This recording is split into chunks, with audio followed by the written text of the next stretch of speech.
নিরপেক্ষভাবে স্বাধীনভাবে গণমাধ্যমের যে ভূমিকা সেটি নিয়েও বেশ কিছু প্রশ্নের মুখোমুখি হয়েছে। অন্তর্বর্তীকালীন সরকারের সময়ও আমরা সেটি দেখেছি। আমরা সবসময় এটা বলতে পারি, আপনি একজন সাংবাদিক, এই মুহূর্তে আপনার কাজের অভিজ্ঞতাও জানতে চাই, সেক্ষেত্রে একটু জানতে চাই কতটা স্বাধীনভাবে আসলে কাজ করতে পারছেন এবং এই কতটা স্বাধীনতা ভোগ করছে বাংলাদেশের গণমাধ্যম এই মুহূর্তে বর্তমান প্রেক্ষাপটে।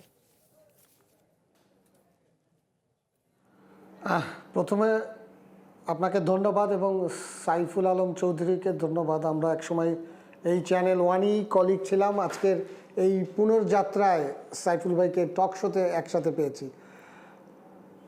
যেটি আপনি প্রশ্ন করছিলেন যে কতটা স্বাধীন আছে, আসলে গণমাধ্যম কি পৃথিবীতে আমরা যে আইডিয়াল কথা বলি সব জায়গায় কি স্বাধীন আছে, আমি সেরকম মনে করি না। তবে এক ধরনের মানে কালচার আছে পৃথিবী জুড়ে, যেটা গণমাধ্যম যতই হুমকি আসুক না কেন, বিশেষ করে প্রভাবশালীদের পক্ষ থেকে, এই প্রভাবশালী হয়তোবা দেশ থেকে অন্য দেশে ভিন্নতর হতে পারে, কিন্তু তারা কোথাও সরকার, কোথাও রাষ্ট্র, কোথাও ব্যবসায়িক গোষ্ঠী, নানা ধরনের হতে পারে। কিন্তু যেটার বাংলাদেশের ক্ষেত্রে যেটি আমরা বলতে চাই যে স্বাধীন, এটা কখনোই কোনো পর্যায়ে ওইভাবে অন্য দেশের সাথে তুলনা করে, বা আমরা যদি ওয়েস্টার্ন ওয়ার্ল্ডের কথা বলি, সেটা হয়তো বা কখনো ছিল না। কিন্তু আপনি যদি দেখেন যে এই প্রতিকূলতার মধ্য দিয়েই কিন্তু সব জায়গায় সাংবাদিকতা বিকশিত হয়েছে। আমি যেটা মনে করি, সাংবাদিকতার সবচেয়ে বড় বাধা সাংবাদিকরাই।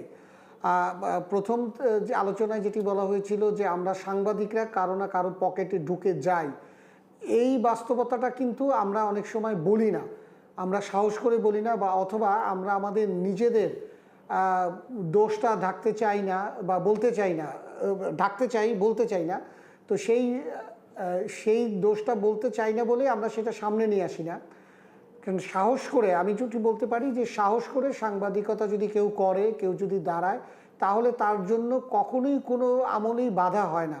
তবে যে নির্যাতন বা যে হুমকির কথা বলেন, এটা যুগে যুগে ধরে ছিল, সেটা কখনো কমেছে, কখনো বেড়েছে, সেই বাতাবরণ থাকবেই।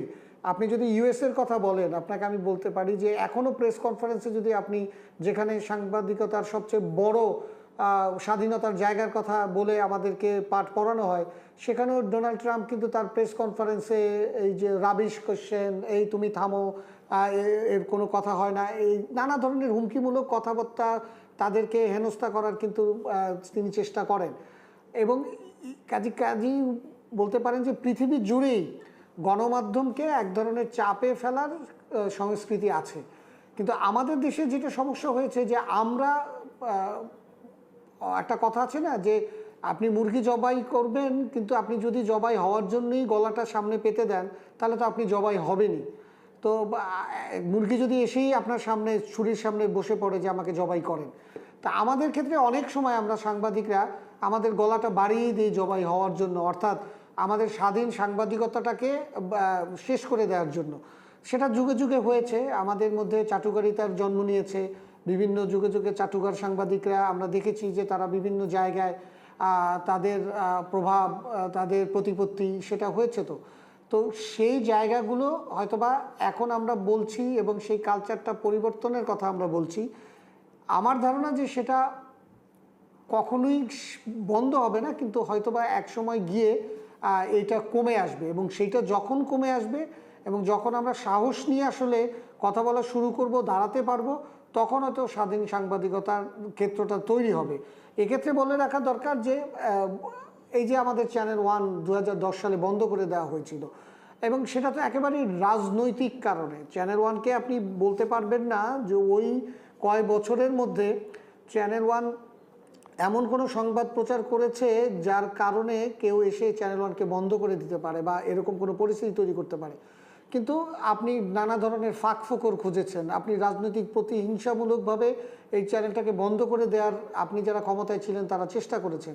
তো এই যে চেষ্টাটার বন্ধ হওয়া দরকার, এবং সেই কালচারটা থেকে আমি আশা করছি যে এবার একটু উত্তরণ হয়েছে। কারণ সেই রাজনৈতিক পট পরিবর্তনের পরে এবার যেই সরকার, দুটো সরকার অলরেডি এসেছে, তারা সবাই জোর গলায় বলেছে যে আমরা কোনো গণমাধ্যম বন্ধ করব না, এবং বন্ধ হয়ওনি, আপনি দেখবেন। তো এই যে একটা শুভ সূচনা আমি বলতে পারি যে সেটি হয়েছে, যে কালচারটা তৈরি হয়েছিল যে গণমাধ্যমকে বন্ধ করে দিতে হবে, এবং সেটা হয়নি।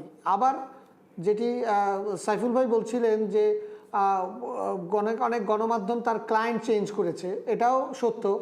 তো এই জায়গাগুলো থেকে আসলে আমি মানে আমাদের কালচারটা বের হতে পারলে, আমরা নিজেরা যদি বের হতে পারি, আমরা যদি সত্যিকারের সাংবাদিকতা করার জন্যই সাংবাদিকতা করি, সাংবাদিকতা করে অন্য কিছু হাসিল করব বা এটাকে ব্যবহার করে আমি কোনো কিছু করব, সেই জায়গাটাতে যদি আমরা মনোনিবেশ না করি বা সেটা না চাই, তাহলে আমরা আমি ব্যক্তিগতভাবে মনে করি, কারণ আমি আমার জীবনের রিপোর্ট করেছি এমন অনেক যেগুলো ক্ষমতাসীনদের বিপক্ষে গিয়েছে, এবং আমি সেটা করতে পেরেছি কারণ আমার সাথে আমার প্রতিষ্ঠান ছিল, এবং আমিও কোনো জায়গায় বিক্রি হইনি। আমার ওই রিপোর্ট নিয়ে প্রতিষ্ঠানও কোনো জায়গায় দরদাম করে দিইনি বা বিক্রি হতে যায়নি।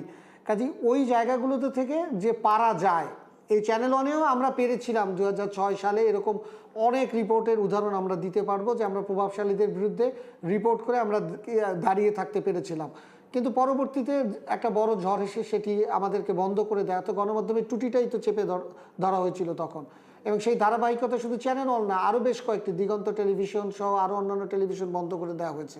কাজে ওই কালচারটা থেকে আমরা হয়তো বা আমি আশা করছি যে আমরা বের হতে পেরেছি।